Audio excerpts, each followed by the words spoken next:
नमस्कार, मैं हूं सत्यपाल और आप देख रहे हैं CWB हिंदी न्यूज। आज 28 फरवरी 2023 दिन मंगलवार। आइए सबसे पहले एक नजर डाल लेते हैं दिन भर की सुर्खियों पर। नीट पीजी स्थगित करने की याचिका हाईकोर्ट ने की खारिज। अब तय समय पर यानी 5 मार्च को होगा एग्जाम। रोहतक MDU में UMC केसों की सुनवाई आज 28 फरवरी से लेकर 2 मार्च तक चलेगी। कोर्स के हिसाब से छात्रों को बुलाया। हिसार के बरवाला में किसानों का धरना प्रदर्शन जारी। मांगों को लेकर SDM से हुई चर्चा। खराब फसलों की मांग का मांगा मुआवजा। हरियाणा में फिर से बदलेगा मौसम। 3 मार्च तक बरसात व ओलावृष्टि की संभावना जताई गई। अलर्ट हुआ जारी। हरियाणा TGT भर्ती में बैकफुट पर सरकार। पहले एस्टेट पास 30,000 युवा बाहर किए। अब पोल खुली तो 2015 के पास आउट वापस लिए। टेंडरिंग पर बवाल बरकरार। मंत्री सरपंचों की मीटिंग बेनतीजा रही। बबली बोले मेरे हाथ में कुछ नहीं, कैबिनेट करेगी फैसला। अजय चौटाला ने कांग्रेस पर साधा निशाना। रेवाड़ी में बोले रोजाना जूतियों में खीर बट रही है, 2024 में हट सकता है उपशब्द। PM किसान की 13वीं किस्त हुई जारी। प्रधानमंत्री मोदी ने 8 करोड़ से ज्यादा किसानों के खाते में ट्रांसफर किए 16,000 करोड़ रुपए। और अब खबरें विस्तार से। हरियाणा में आज से बदलेगा मौसम। 4 दिन बारिश के आसार। ओलावृष्टि की भी चेतावनी। अधिकतम तापमान 32 डिग्री सेल्सियस पहुंचा। हरियाणा में आज से मौसम करवट लेने जा रहा है। पश्चिमी विक्षोभ के कारण राज्य में 28 फरवरी से 3 मार्च के बीच बारिश की संभावना बन गई है। मौसम विभाग के अनुसार बारिश के साथ ही कुछ स्थानों पर ओलावृष्टि की भी संभावना बनी हुई है। मौसम विशेषज्ञों के अनुसार वर्तमान समय में एक कमजोर पश्चिमी विक्षोभ उत्तर पर्वतीय क्षेत्रों पर सक्रिय हो रहा है। इसके असर से हरियाणा में आंशिक रूप से बादल छाने की उम्मीद है। चंडीगढ़ मौसम विभाग के अनुसार 28 फरवरी को एक नया पश्चिमी विक्षोभ सक्रिय होने से पंजाब पर एक दबाव का क्षेत्र बनेगा। इसके प्रभाव से 28 फरवरी यानी से 3 मार्च के बीच उत्तर पर्वतीय क्षेत्रों में बर्फबारी की पूरी संभावना है, जिसका असर हरियाणा में भी दिखाई देगा। मौसम विभाग ने हरियाणा के कुछ जिलों के लिए 1 मार्च को लेकर चेतावनी जारी करते हुए अलर्ट घोषित किया है। उत्तर हरियाणा के पंचकुला, अंबाला, कैथल, करनाल और यमुनानगर में 30 से 40 किलोमीटर प्रति घंटे की गति से तेज हवाएं चलने का अंदेशा जताया गया है। इसके अलावा दक्षिण और दक्षिण पूर्व के सोनीपत और पानीपत में भी 1 मार्च को मौसम खराब होने की बात कही गई है। पश्चिम हरियाणा के हिसार, जींद, फतेहाबाद और सिरसा में भी येलो अलर्ट जारी किया गया है। टेंडरिंग पर बवाल बरकरार। मंत्री सरपंचों की मीटिंग रही बेनतीजा। बबली बोले मेरे हाथ में कुछ नहीं, कैबिनेट लेगी फैसला। 1 को CM आवास का घेराव। हरियाणा में टेंडरिंग के विरोध में लेकर मचे घमासान के बीच पंचायत मंत्री देवेंद्र बबली और सरपंचों की हुई बैठक बेनतीजा रही। बैठक में 10 बिंदुओं पर हुई चर्चा में सहमति नहीं बन पाने के कारण सरपंचों ने सरकार को मंगलवार दोपहर 12 बजे तक का समय दिया है। इसके बाद भी कोई सकारात्मक जवाब नहीं आने पर 1 मार्च को CM आवास का घेराव सरपंच जारी रखेंगे। सरपंचों ने मीटिंग के बाद बताया कि मंत्री बैठक में टेंडरिंग की तारीफ ही करते रहे। उन्होंने कहा कि मेरे हाथ में कुछ नहीं है। टेंडरिंग पर घिरी हरियाणा सरकार ने सरपंचों को मनाने की कवायद शुरू कर दी है। इसी कड़ी में चंडीगढ़ में पंचायत मंत्री देवेंद्र बबली और सरपंचों के बीच वार्ता हुई है। इस वार्ता में प्रदेश भर से सरपंचों का 25 सदस्यीय प्रतिनिधिमंडल शामिल होने के लिए पहुंचा। हालांकि सरपंच एसोसिएशन का कहना है कि अब 20 लाख रुपए नहीं, पूरा पैसा खर्च करने के अधिकार सरकार से लेंगे।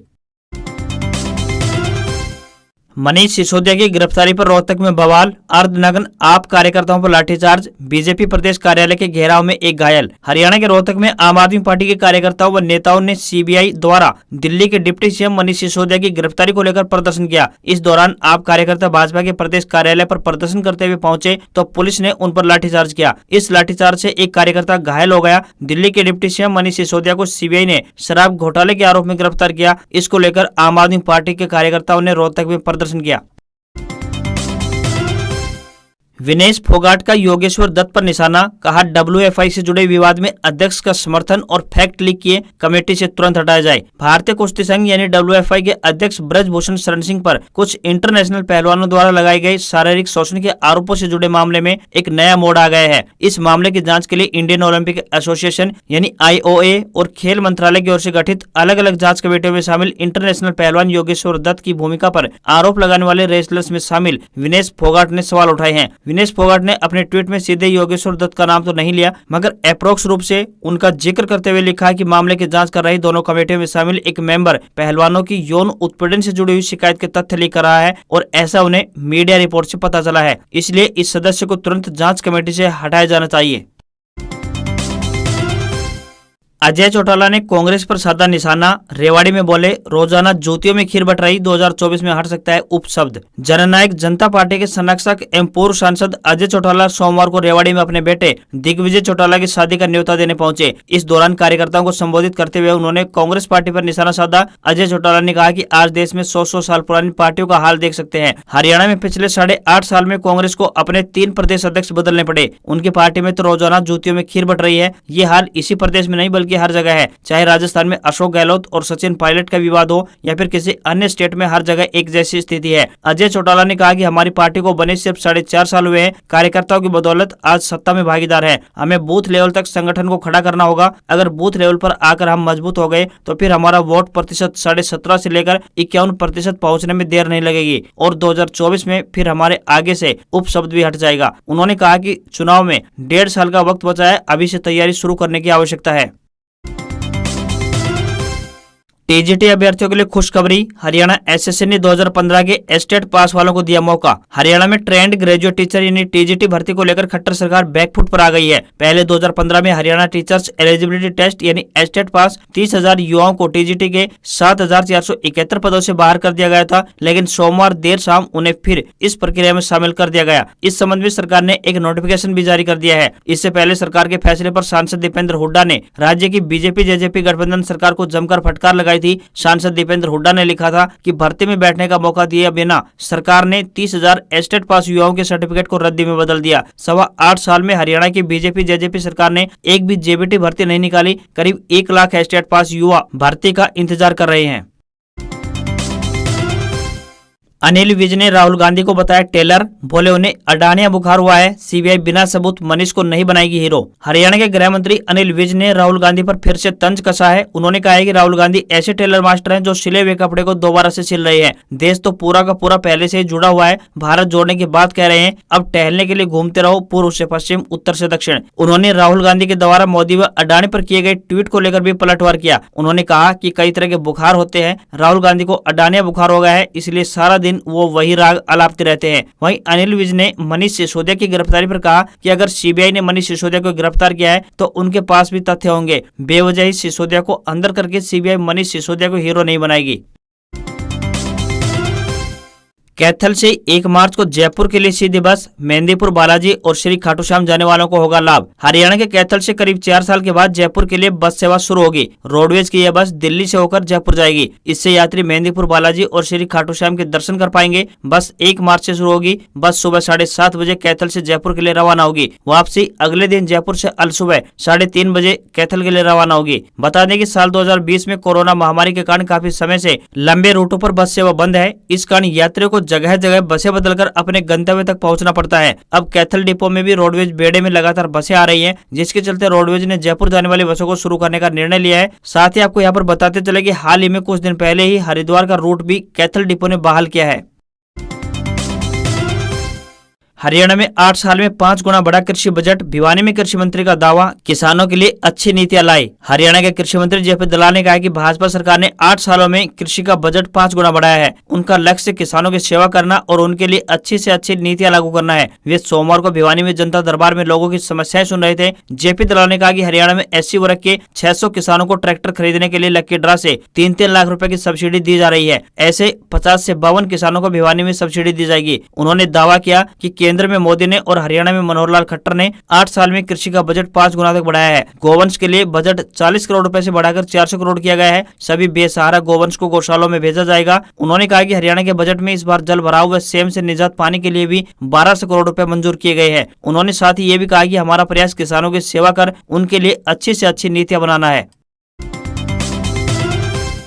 मुख्यमंत्री ने 648 शिकायतें सुनी, वृद्धा पेंशन कम बढ़ने की शिकायत, सीएम ने कहा कौन सा कुंभ मेला है, अगली बार ज्यादा बढ़ा देंगे। हरियाणा के मुख्यमंत्री मनोहर लाल खट्टर ने कहा है कि आमजन से जुड़ी हुई जो भी समस्याएं होंगी सभी का समाधान किया जाएगा। इसके लिए चाहे नियम भी बदलने पड़े तो बदलेंगे। जनता की समस्याओं का समाधान करना उनका दायित्व है। सीएम रविवार को करनाल में आयोजित जनसंवाद कार्यक्रम के दौरान पत्रकारों से बातचीत कर रहे थे। सीएम ने 648 समस्याएं सुनी। इसमें पुलिस, पंचायत, नगर निगम, परिवार पहचान पत्र, बिजली और अन्य विभागों से जुड़ी हुई समस्याएं थी। थी। उन्होंने कहा है कि इनमें से बहुत सी समस्याओं का समाधान मौके पर ही कर दिया गया है, जबकि कुछ समस्याओं के लिए अधिकारियों को निर्देश जारी किए हैं, तो वहीं कुछ समस्याओं को वे स्वयं चंडीगढ़ में मंथन के बाद समाधान करेंगे। एक सरपंच ने कहा कि बुढ़ापा पेंशन 250 रुपए कम बढ़ी है, तो इस पर सीएम ने कहा कि कौन सा कुंभ का मेला है, अगले साल फिर से बढ़ा देंगे, खजाने में पैसे की कोई कमी नहीं है। करीब 1 बजे से लेकर 5 बजे तक सीएम खट्टर ने लोगों की शिकायतें सुनी और अधिकतर समस्याओं का निवारण भी यहीं पर किया। पीएम किसान की 13वीं किस्त हुई जारी। प्रधानमंत्री नरेंद्र मोदी ने 8 करोड़ से ज्यादा किसानों के खाते में ट्रांसफर किए 16,000 करोड़ रुपए। प्रधानमंत्री नरेंद्र मोदी ने 27 फरवरी को किसान सम्मान निधि की 13वीं किस्त जारी कर दी है। कर्नाटक के बेलगावी से 8 करोड़ से ज्यादा किसानों के खाते में किस्त ट्रांसफर की गई। 13वीं किस्त के रूप में 16,000 करोड़ रुपए किसानों को दिए गए। इस योजना के तहत सरकार हर साल किसानों के अकाउंट में 2-2 हजार रुपए की 3 किस्तों में 6,000 रुपए ट्रांसफर करती है। अगर आपको इस योजना के रजिस्ट्रेशन में कोई परेशानी आ रही है, या फिर आपकी किस्त से जुड़ी कोई समस्या है, या फिर कोई अन्य सवाल है, तो इसके लिए आपको पीएम किसान सम्मान निधि योजना की आधिकारिक वेबसाइट पर फार्मर कॉर्नर के हेल्प पर जाना होगा और वहां पर अपनी समस्या दर्ज करनी होगी।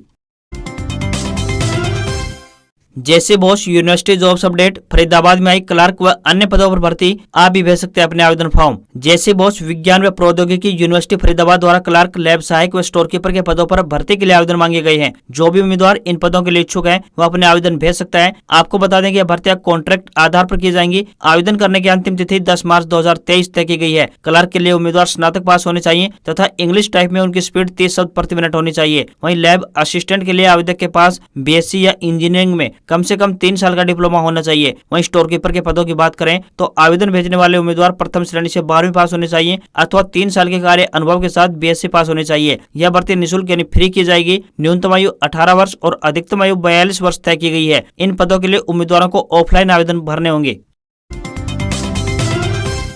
नीट पीजी स्थगित करने की याचिका हाईकोर्ट ने की खारिज। अब तय समय पर यानी 5 मार्च को एग्जाम, एडमिट कार्ड हुए जारी। मेडिकल कॉलेज के पीजी प्रोग्राम में एडमिशन के लिए होने वाली नीट पीजी परीक्षा अब तय समय पर होगी। सुप्रीम कोर्ट में नीट पीजी 2023 स्थगित करने के लिए दायर की गई याचिका खारिज कर दी गई है। नीट पीजी 2023 के लिए करीब 2,09,000 उम्मीदवारों ने रजिस्ट्रेशन कराया है। इस साल यह परीक्षा यानी 5 मार्च को होने वाली है। इसे नेशनल बोर्ड ऑफ एग्जाम यानी NBE द्वारा आयोजित किया जाता है। इस परीक्षा में बैठने वाले छात्र परीक्षा को टालने की मांग कर रहे थे। आगामी 5 मार्च को नीट पीजी 2023 के एग्जाम का आयोजन किया जाना है, लेकिन छात्र ये परीक्षा 2 से 3 महीने आगे बढ़ाने की मांग कर रहे थे। अब सुप्रीम कोर्ट ने इस मांग को खारिज कर दिया है। ऑफिशियल वेबसाइट netboard.edu.in पर जाकर एडमिट कार्ड डाउनलोड कर सकते हैं। नासा का SpaceX क्रू 6 मिशन टला। लॉन्चिंग से 2 मिनट पहले रॉकेट के इंजन में आई खराबी। आज दोपहर 12:45 पर बढ़ेगा उड़ान। नासा का SpaceX क्रू 6 मिशन की लॉन्चिंग टल गई है। रिपोर्ट्स के मुताबिक SpaceX फाल्कन 9 रॉकेट के इंजन में खराबी आने की वजह से लॉन्चिंग को रोका गया है। अब ये अमेरिका में फ्लोरिडा के Kennedy space centre number 39A से भारतीय समय अनुसार मंगलवार दोपहर को करीब 12:15 से 12:45 के दौरान लॉन्च होगा। SpaceX का फाल्कन 9 रॉकेट 4 अंतरिक्ष यात्रियों को इंटरनेशनल स्पेस स्टेशन यानी ISS पहुंचाएगा। यह एलन मस्क के SpaceX की छठी ऑपरेशनल क्रू फ्लाइट होगी। इसमें नासा के 2, रूस के 1 और UAE यानी यूनाइटेड अरब अमीरात का 1 अंतरिक्ष यात्री शामिल होंगे। एस्ट्रोनॉट्स का ये क्रू 6 महीने तक ISS पर रहेगा। यहाँ astronauts heart muscle tissue, microgravity में ह्यूमन सेल और टिश्यू को प्रिंट करने का काबिल बायोप्रिंटर की टेस्टिंग करेगा। साथ ही ड्रग मैन्युफैक्चरिंग तकनीक पर भी रिसर्च करेगा।